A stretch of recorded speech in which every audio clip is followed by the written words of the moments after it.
Sa ibang balita, sa pagdinig po kahapon ng House Quad Committee tungkol sa war on drugs, inamin ni dating Pangulong Rodrigo Duterte na nakapatay siya ng ilang tao at nagtanim din daw sila dati ng ebidensya. Hamon niya sa International Criminal Court o ICC, mag-iimbestiga na sa drug war. Pumunta na sila sa Pilipinas ngayon para imbestigahan siya. May unang balita, si Jonathan Andal.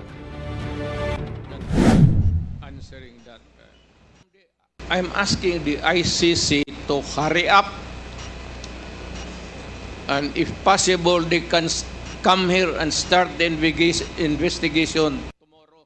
Ilang beses sinabi ni dating Pangulong Rodrigo Duterte mula pa nung presidente pa siya, hindi niya kinikilala ang jurisdiksyon ng International Criminal Court o ICC sa Pilipinas. Pero hamon niya sa kanyang unang pagharap sa Quad Committee ng Kamara, magpunta na sila sa Pilipinas para imbestigahan siya kaugnay ng war on drugs. This issue has been left hanging for so many years. Matagal man, baka mamatay na ako, hindi na nila ako maimbestiga. So I'm asking the ICC through you na magpunta na sila dito, umpisahan na nila ang investigation. And if I am found guilty, I will go to prison and rot there for all time. Hindi raw siya natatakot sa ICC. The ICC does not scare me a bit. They can come here anytime. No excuses. No apology. If I go to hell, so be it. Bigyan mo ako ng pera, ako nang punta ng ICC doon. Pinanindigan ni Duterte ang mga patayan noong giyera kontra droga. Inamin din niyang may pinatay na siyang tao. Kayo mismo ba pumatay? Ako? Marami. Mga 6 o 7. So Aywan what? ko kung natuluyan yung, hindi ko na follow up sa ospital kung natuluyan. Marami akong pinatay na pulis sa Davao na kriminal. Ako mismo ang talagang humirit. Iniutos din niya ang pagpatay sa mga manufacturer at distributor ng droga pero hindi raw ang mga drug addict. Sinabi hindi addict, sabi ko drug dealers and drug pusher. Bakit mo patayin yung addict? Dali mo sa ospital. I will admit na ang order ko yung mga drug manufacturers, pati yung mga big time drug distribution, patayin. Inamin din niyang nagtanim siya noon ng ebidensya. We planted evidence. Totoo yan. So nagpa-plant po talaga kayo ng evidence? Well, that was a part of the strategy as a mayor. Inamin din niyang may natatanggap na pera ang mga pulis sa drug war pero hindi raw ito ang 20,000 to 1 million pesos kada mapapatay na isiniwalat noon ng dati niyang pinagkakatiwalaang pulis na si Royena Garma. Ito po yung namamatay, binabayad po 20,000 to 1 million? Hindi yan siya. May police operation. Alam ng pulis lahat yan. Pinupunduhan ko yan. O ito, for a particular project. Pagka na-accomplish nila yan, sir, may sobra, magsabi ang police officer o lead official, sir, may sobra, hindi na ubos yun. Hindi na yan. For the boys. Yan, sir. Mr. Chair. Reward. Correct. Very correct. Talagang totoo.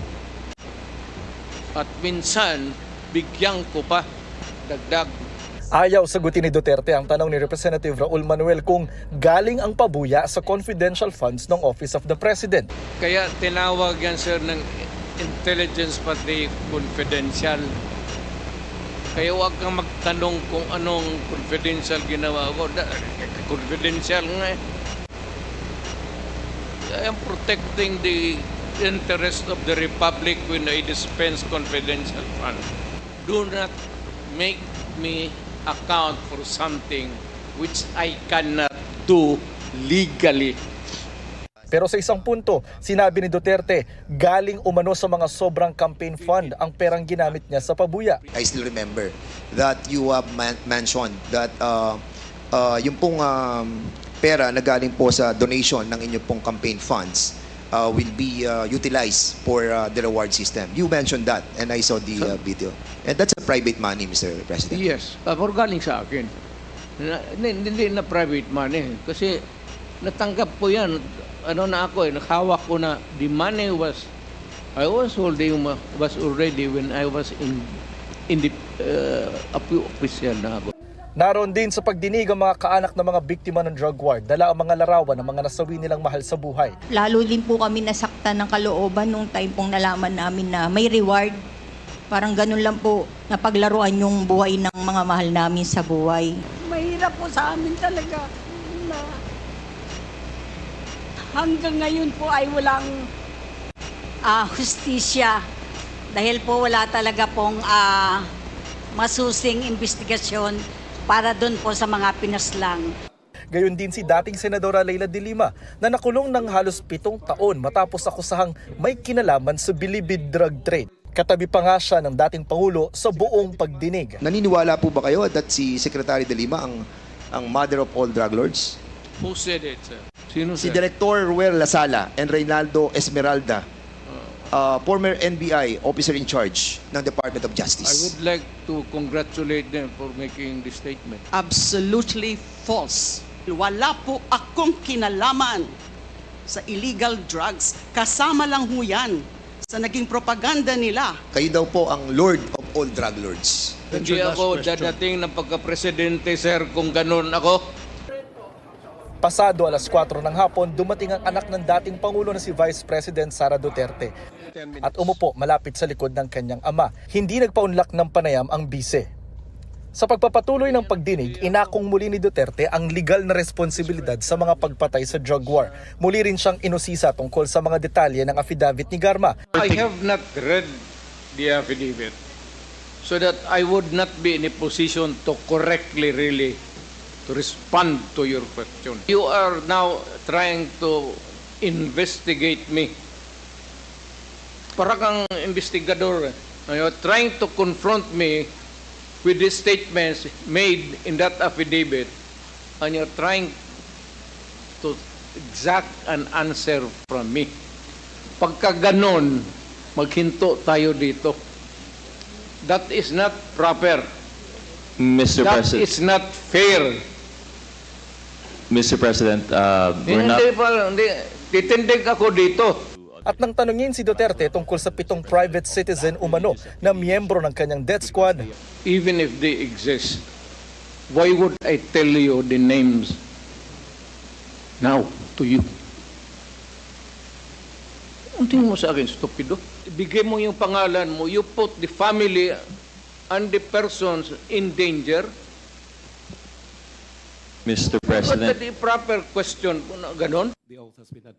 dumating din sa pagdinig si dating Senador Antonio Trillanes IV na kilalang kritiko ng mga Duterte. Naglabas siya ng mga detalye tungkol sa mga bank transaction ng mga Duterte. Ito pong mga transactions na ito, meron pong kay Vice President Sara, meron po kay Duterte, meron po kay Baste, meron kay Pulong Duterte, at meron po kay Hanilet Abansenya.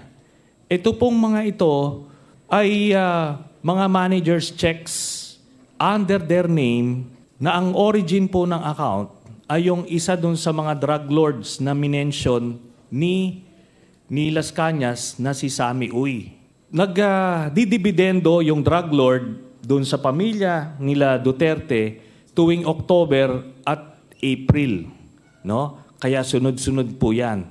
And by the way, makikita po natin si Vice President Sara, meron po siyang 2 checking in-encash dyan under her name, manager's checks. Tapos ito po ay while she was mayor, no? Kaya yan ay direct bribery. Wala pang pahayag ang mga nabanggit ni Trillanes. I'm willing to execute an affidavit or kayo na lang to summon the banks pursuant to my waiver. Kung may totoo lang maski isa, I will hang myself.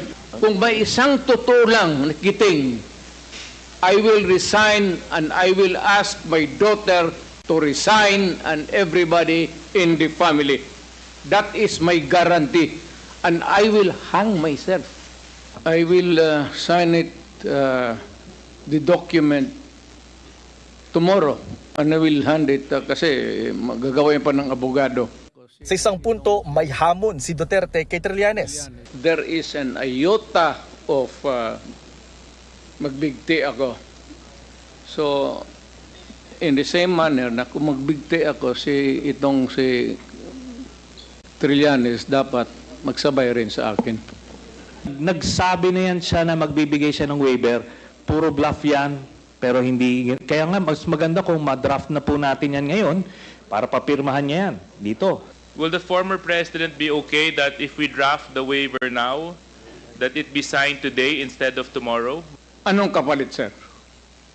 Hindi. Sampalin ko siya sa publiko. Hindi, wala naman. Ngayon na. Wala pong ganunan. Mr. Chairman. I'll give you sasampalin ko sa Mr. Chairman. Session suspended. Sandaling sinuspindi ang pagdinig. Sa huli, humingi ng paumanhin si Duterte sa kanyang inasal sa puntong yon ng hearing at pinatanggal ang katagang sampal sa records ng pagdinig. Ito ang unang balita. Jonathan Andal para sa GMA Integrated News.